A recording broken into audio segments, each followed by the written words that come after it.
Nous allons poursuivre cette série de réflexions entamée il y a déjà 3 dimanches. Vous vous souvenez sur cette vision qu'Ézéchiel a eue de la vallée des ossements. Est-ce que vous aimez les happy end, les fins heureuses? Des fois, il y a des films, vous savez, puis à la fin, c'est écrit happy end. La fin est heureuse. Je pense que si vous êtes à peu près normaux, vous aimez que ça finisse bien. C'est rare qu'on aille voir un film en disant « pourvu que ça finisse mal ». Et vous savez que dans certains films, le scénario fait en sorte qu'à la fin, il y a quelque chose qui fait que le bon gagne sur le méchant. Et en lisant ce texte ce matin, nous allons découvrir qu'il y a une happy end. Malgré la dévastation de cette armée qui est au sol et qu'il n'y a plus ici que des eaux qui sont complètement secs, je ne vais pas revenir sur cette pensée que j'ai apportée, eh bien il y a une happy end parce que de ces eaux secs s'est levée une armée nombreuse, très nombreuse. Et j'aimerais dire, avant d'aller plus loin ce matin, qu'avec Jésus, il y a des happy ends. On peut traverser des moments difficiles et ô combien difficiles, car, enfants de Dieu, nous ne sommes pas épargnés par les combats et les difficultés. Nous ne sommes pas immunisés contre les épreuves. Et même, il nous arrive, parce que nous sommes enfants de Dieu, et fidèles à notre appel et à la parole de Dieu, d'avoir des combats que d'autres n'ont pas. Mais merci Seigneur pour les happy ends. Parce qu'avec toi, ça finit toujours bien. Alléluia. Et comme j'aime à le dire, vous le savez maintenant, j'ai vu le film et à la fin, c'est Jésus qui gagne. J'ai vu le film et à la fin, c'est Jésus qui gagne. Ézéchiel 37. On va lire juste le verset 9 et 10. Nous puiserons d'autres lectures dans ce chapitre dans quelques instants, mais j'aimerais juste que nous lisions le verset 9 et le verset 10. Il est dit, il me dit, prophétise et parle à l'esprit, prophétise, fils de l'homme, et dis à l'esprit, ainsi parle le Seigneur l'Éternel. Esprit vient des 4 vents, souffle sur ces morts, et qu'ils revivent. Je prophétisais selon l'ordre qu'il m'avait donné. Et l'esprit entra en eux, et ils reprirent vie. Et ils se tinrent sur leurs pieds. C'était une armée nombreuse, très nombreuse. Amen. Nous sommes arrivés ce matin au cœur du texte. Pas seulement à sa conclusion, mais à son point culminant. Nous avons vu ensemble la vallée. Nous avons parcouru avec Ézéchiel, la vallée de ces eaux desséchées. Au regard humain, il n'y a pas d'espoir, il n'y a pas de solution. La Bible nous dit que ces eaux sont complètement secs et le texte original fait entendre que surtout, il ne faut pas y toucher, nous, la main de l'homme, parce que en touchant ces eaux complètement secs, il pourrait s'effriter. Mais voilà, mes amis, ce n'est pas la main d'un homme qui a touché cette armée d'os desséchés. C'est l'Esprit de Dieu. Et parfois, nous voulons aider Dieu. Nous voulons collaborer avec Dieu. Encore, c'est une bonne chose de collaborer avec lui. Mais parfois, il faut le dire, et cela vient d'un bon sentiment, cela semble légitime. C'est pour le salut de nos enfants inconvertis, c'est pour le salut d'un conjoint inconverti, c'est peut-être pour la restauration d'une situation compliquée. Nous aurions envie de remplacer le Seigneur et d'y mettre nos mains. Mais il y a danger. Danger de détruire finalement ce que seul le Saint-Esprit peut accomplir comme miracle. Nous avons vu cette vallée et voici maintenant le moment où tout a basculé. Pourquoi tout a basculé? Parce que nous avons laissé cette armée recomposer. Les os sont venus les uns vers les autres, vous vous souvenez?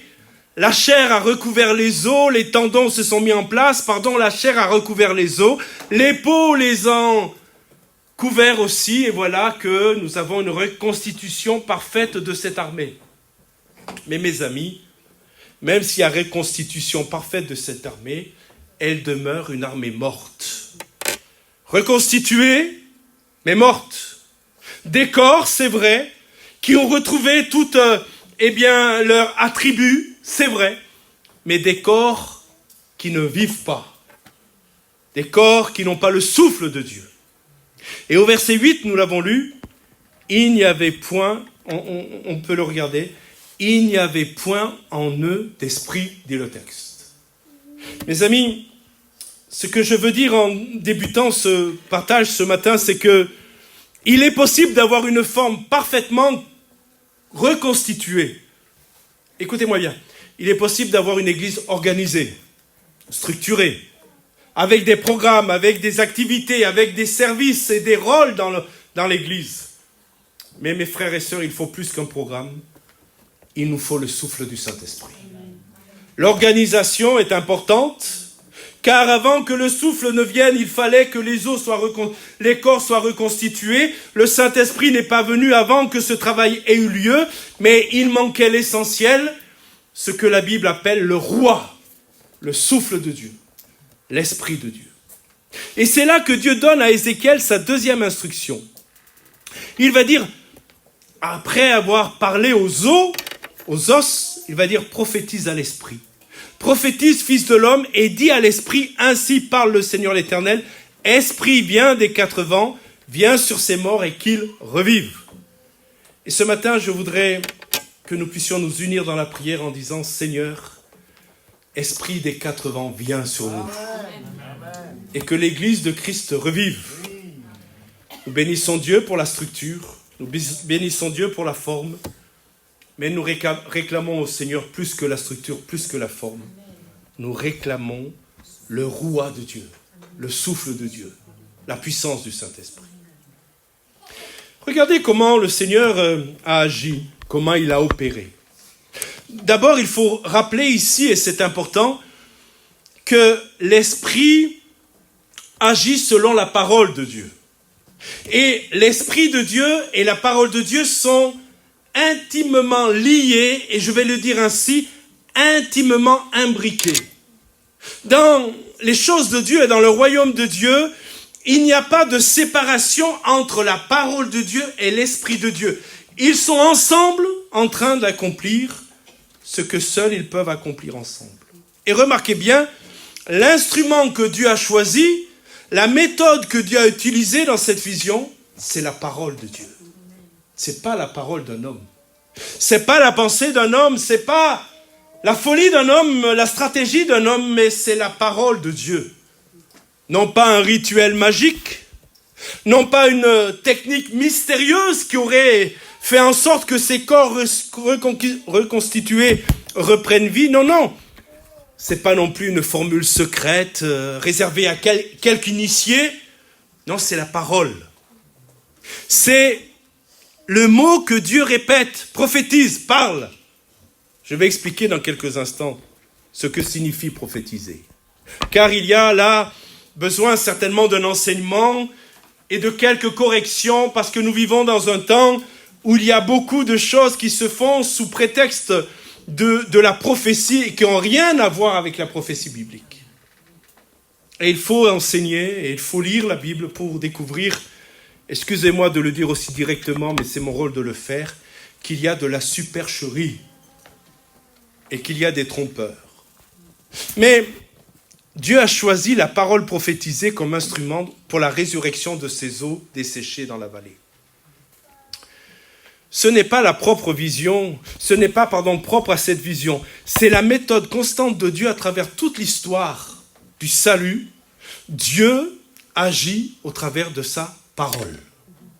C'est le moyen que Dieu a choisi pour nous parler, pour nous sauver. Pas autre chose que la parole de Dieu. C'est la méthode constante de Dieu à travers toute l'histoire du salut. J'ai lu récemment une étude qui démontrait que tous les réveils dans l'histoire de l'Église sont venus de la prédication de la parole de Dieu. Là où il y a eu un réveil, il y a eu d'abord, pour le peuple de Dieu, un retour à la parole de Dieu. Car mes amis, un des signes, et si Dieu le permet, au mois de juin, nous aurons une série que j'ai intitulée « Survivre à l'apostasie ».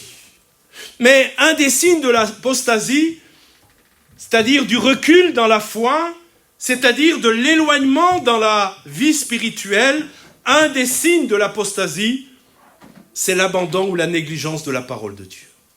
Et mes amis, Dieu agit au travers de sa parole. Et je le crois, mes frères et sœurs, vous le croyez aussi, je pense avec moi, la parole de Dieu n'est pas la parole d'un homme, la parole de Dieu est les puissances de Dieu. Il y a dans cette parole quelque chose qui relève, oui, du surnaturel, du miraculeux. Parce que si ce n'était que la parole d'un homme, moi qui la lis depuis bientôt plus de 35 ans, il y a bien longtemps que je m'en serais lassé. Et je ne m'en lasse pas. Parce que ce n'est pas la parole d'un homme, c'est la parole de Dieu. Et elle est vivante, elle est efficace. Et mes amis, il n'y a pas besoin de stratégie, il n'y a pas besoin de programme. Pour que nous puissions voir des corps revivre, il nous faut prêcher la parole de Dieu sous l'onction du Saint-Esprit. Et notez bien, parce que c'est cela prophétisé, je vais en parler dans quelques instants, prêcher la parole de Dieu sous l'onction du Saint-Esprit. Vous savez que l'Écriture nous dit, et ce texte pourrait être mystérieux s'il n'est pas expliqué, Romains 10, 17, ne cherchez pas dans vos Bibles, je vais vous inviter à le terminer avec moi. La foi vient de ce que l'on entend, et ce que l'on entend vient... La foi vient de ce que l'on entend, et ce que l'on entend de la parole de Christ. Alors on dit, bien sûr, parce que on l'a entendu, parce que peut-être dans notre lecture, nous n'avons pas été très attentifs, mais le texte ne dit pas que la foi vient de ce que l'on entend et ce que l'on entend de la parole de Dieu, mais de la parole de Christ. Vous allez me dire, mais Christ est Dieu. Oui, Christ est Dieu, mais la foi vient de la parole de Christ. Et mes frères et sœurs, ce dont nous avons besoin, tout chrétien affermi depuis des années, c'est d'entendre toujours la parole de Christ. Nous avons besoin d'entendre la parole de Jésus. Nous avons besoin d'entendre la voix de Jésus. Peut-être certains me diront, mais pasteur, on la connaît. Oh, on la connaît, mais on a besoin de la connaître encore davantage. On l'a reçue, mais on a besoin de la recevoir encore davantage. Voilà pourquoi, tout réveil, se manifeste par un retour à l'amour de la parole de Dieu.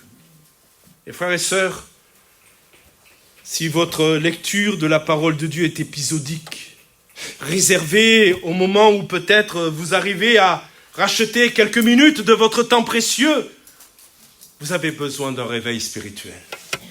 Si la parole de Dieu n'est pas lue avec intensité, avec, je dirais, amour et passion, vous avez besoin d'un réveil du Saint-Esprit.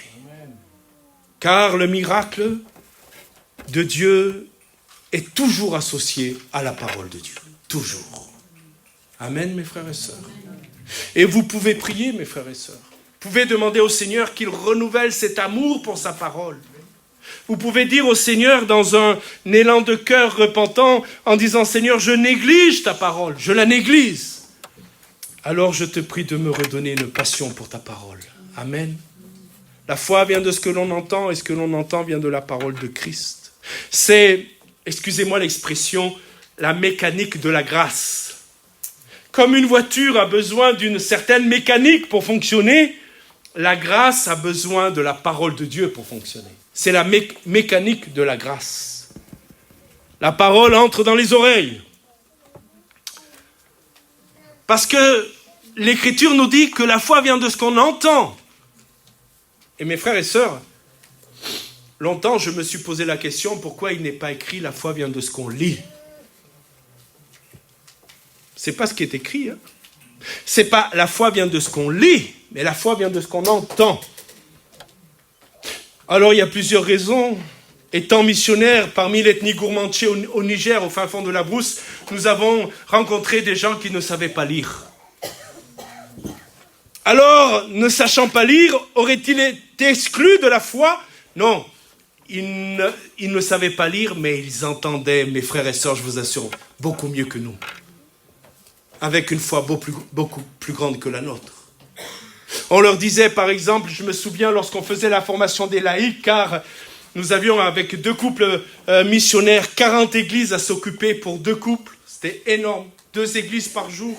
mais on ne pouvait pas être dans toutes les églises, donc on a formé des laïcs. Et ces laïcs, on leur a dit, quand ayez foi en Jésus, et quand quelqu'un est malade, quand quelqu'un a un problème, vous priez au nom de Jésus. Voilà, ils ont entendu cela. Ils ne l'ont pas lu, ils ne savaient pas lire, mais ils l'ont entendu. Et mes frères et sœurs, un jour il y a eu ils sont allés au marché, ils sont allés faire comme ils font en marché, à travers la brousse, et il y a une femme qui est tombée, inanimée, inconsciente.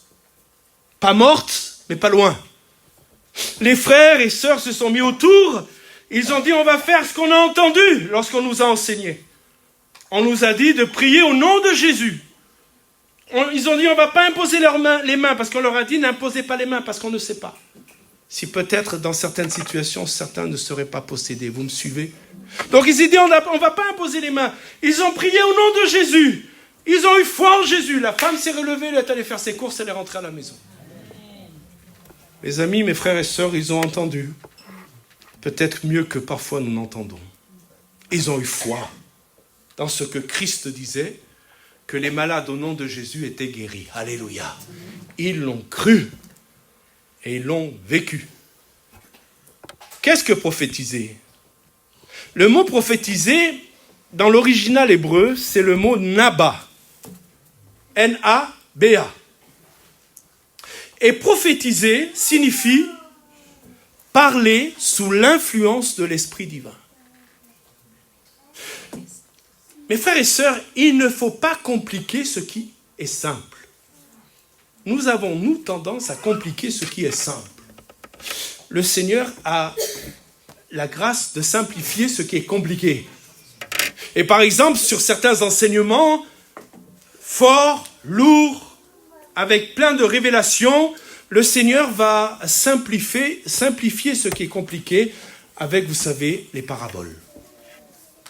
Jésus simplifiait ce qui était compliqué. Mais nous avons tendance à compliquer ce qui est simple.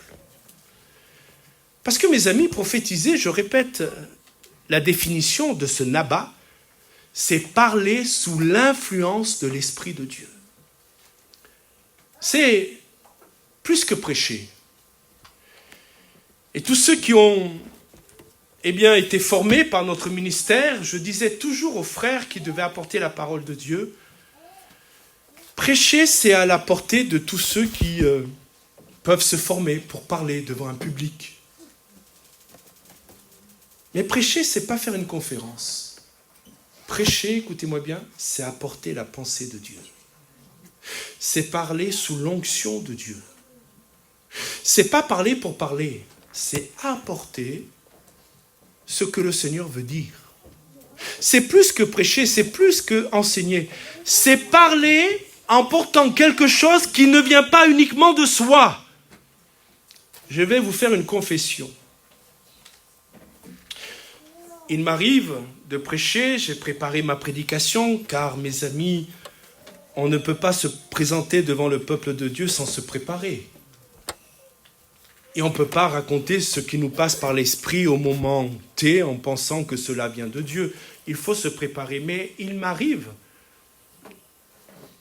d'apporter des choses qui ne sont pas écrites ici.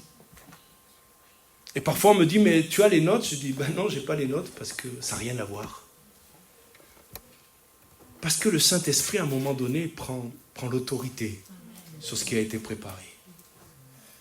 Parce que mes frères et sœurs, le Saint-Esprit sait pertinemment ce qu'il y a dans les cœurs.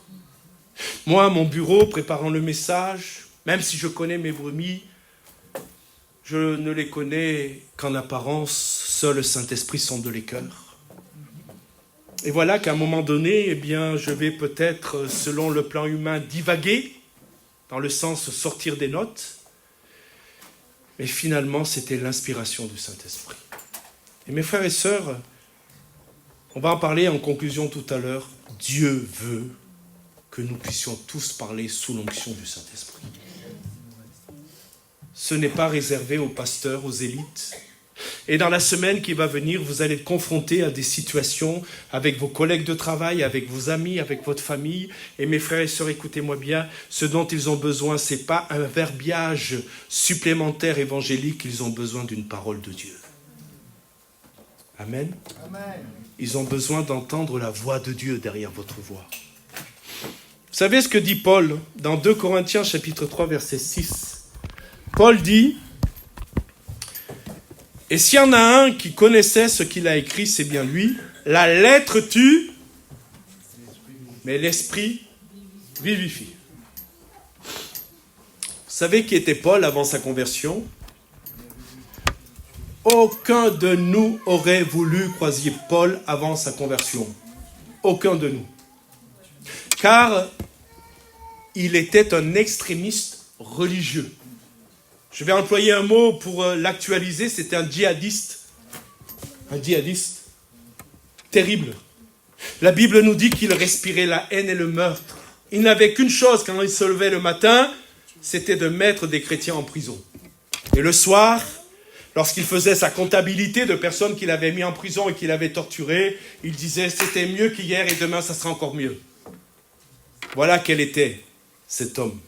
Élevé dans le judaïsme au pied d'un certain Gamaliel, grand érudit, il savait que la lettre tue.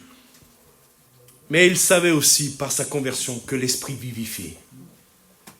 Et mes frères et sœurs, il y a une différence entre la lettre et l'esprit. On peut prononcer les mêmes mots avec ou sans l'esprit. Et l'effet sera radicalement différent. La lettre va tuer, l'esprit va vivifier. La lettre va condamner, l'esprit va ressusciter. Mes frères et sœurs, écoutez-moi bien. La lettre montre la norme sans donner la force. Mais quand l'esprit porte la parole, écoutez cette expression, quand l'esprit porte la parole, alors cette parole vivifie. Et écoutez-moi bien, quand l'esprit porte la parole crée ce qu'elle proclame. Est-ce que vous me suivez? Et mes frères et sœurs, je crois que nous avons besoin de davantage parler sous l'autorité du Saint-Esprit. Sous l'emprise, si je peux le dire ainsi, du Saint-Esprit. Parce que, et j'en suis convaincu, que ce soit dans la prédication, dans le témoignage personnel, il vaut mieux dire 5 mots sous l'onction du Saint-Esprit que faire 5 paragraphes sans du tout l'onction du Saint-Esprit. Et parfois, mes frères et sœurs, et je le dis tout à l'heure, en revenant sur cette pensée, que nous voulons aider le Seigneur à accomplir son plan, combien de fois je me suis excusé auprès du Seigneur et je lui ai dit « Pardon Seigneur, parce que j'ai voulu faire ce que toi seul pouvais faire. J'ai voulu prendre ta place et je te demande pardon. Parce que ça n'aboutit à rien, si ce n'est à des découragements, de la frustration.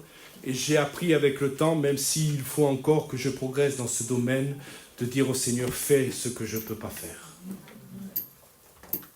Et garde-moi de vouloir faire ce que toi seul peux faire. Et vous voyez, Ézéchiel a prophétisé sous l'onction du Saint-Esprit. Et c'est pour ça qu'il y a eu ce bruit. Et mes frères et sœurs, nous avons besoin que ce monde entende le bruit d'en haut. Alléluia. Amen. Nous bénissons Dieu pour Écho. J'ai vu quelques vidéos. Ça pète, hein? Il y a des jeunes qui chantent, il y a des lumières, tout ça. Ben oui, c'est des jeunes. Et c'est bien. Je ne dis pas que c'est mal. Mais je prie qu'il y ait plus que ça. Je prie pour qu'il y ait un bruit d'en haut, comme on l'a vu dimanche dernier, qui crée un mouvement dans les cœurs. Et mes frères et sœurs, je voudrais terminer là ce matin et poursuivre la semaine prochaine. Vous dire que le monde dans lequel nous sommes n'a pas besoin de chrétiens évangéliques qui vont leur faire une déclaration des paroles de Dieu seulement. Le monde dans lequel nous sommes, les perdus qui sont autour de nous, ont besoin d'une parole qui vienne du ciel. Amen. Amen. Je terminais par ce témoignage parce qu'il a marqué ma vie et nous étions à l'école biblique. À l'époque, c'était le CFB, c'est devenu l'ITB depuis. Nous faisions de l'évangélisation dans la rue. Et à un moment donné, avec un collègue, on s'est retrouvé devant un jeune homme qui avait 24, 25 ans. On lui a parlé du Seigneur, on a essayé de l'inviter à la réunion, comme vous savez qu'on peut essayer de faire quand on témoigne. Il ne voulait rien entendre, il nous répondait poliment, nous disait qu'il était pressé. Et puis à un moment donné, le Saint-Esprit m'a convaincu et il me dit « Parle-lui de l'avortement ». Et j'ai lutté, parce que c'est un garçon qui était devant moi. Vous me suivez? J'ai dit « Seigneur, c'est un homme ». Ça aurait été une jeune fille. J'aurais peut-être compris plus facilement que cette jeune fille avait avorté ou allait avorter, alors il fallait que je l'interpelle, mais c'était un garçon, bien dans ses baskets, bien. Et le Saint-Esprit a insisté, parle-lui de l'avortement. J'ai dit là, je vais le faire, Seigneur, mais je vais être ridicule. Mais je vais le faire, j'obéis. Et j'ai dit à ce garçon, excuse-moi, je peux te poser une question, il y a un souci avec l'avortement ? Il a changé de visage. Il a commencé à baisser la tête. Et il m'a dit, oui, il y a un souci avec l'avortement. Comment vous savez? Je dis, moi je ne sais pas. Oui, j'ai demandé à ma copine d'avorter. Je l'ai obligée à avorter. Et depuis, je ne dors plus. Et depuis, ça ne va plus dans mon couple. Parce que j'ai demandé à ma copine d'avorter. Mes frères et sœurs, je prie que nous ayons tous de plus en plus de paroles comme ça. Une parole de connaissance, une parole qui vient sous l'onction du Saint-Esprit. Amen. Parce que les gens, quand ça vient comme ça, ils sont confondus. Vous ne les connaissez pas, vous les rencontrez dans la rue, vous leur parlez de ça, ils sont confondus, ils sont obligés de reconnaître qu'il y a quelque chose de Dieu là-dedans. Alors, j'aimerais vous dire qu'il est venu à la réunion et qu'il s'est converti. Ce n'est pas le cas. Mais il a entendu. Amen. Et je ne sais pas, peut-être qu'un jour dans le ciel, je le retrouverai. Parce qu'il a eu son parcours, son chemin. Mes frères et sœurs, inclinons-nous dans la prière. On poursuivra la semaine prochaine en parlant de ce qu'est un prophète, quelles sont les caractéristiques d'un prophète. Et on verra aussi, et ça c'est important, l'intercession prophétique. C'est un terme un peu savant, mais très, très clair, vous le verrez. On en parlera dimanche prochain. Comment nous pouvons prier sous l'onction du Saint-Esprit. Et prier sous l'onction du Saint-Esprit, ça fait toute la différence. Ça fait toute la différence. Recueillons-nous et rendons grâce à Dieu pour sa parole.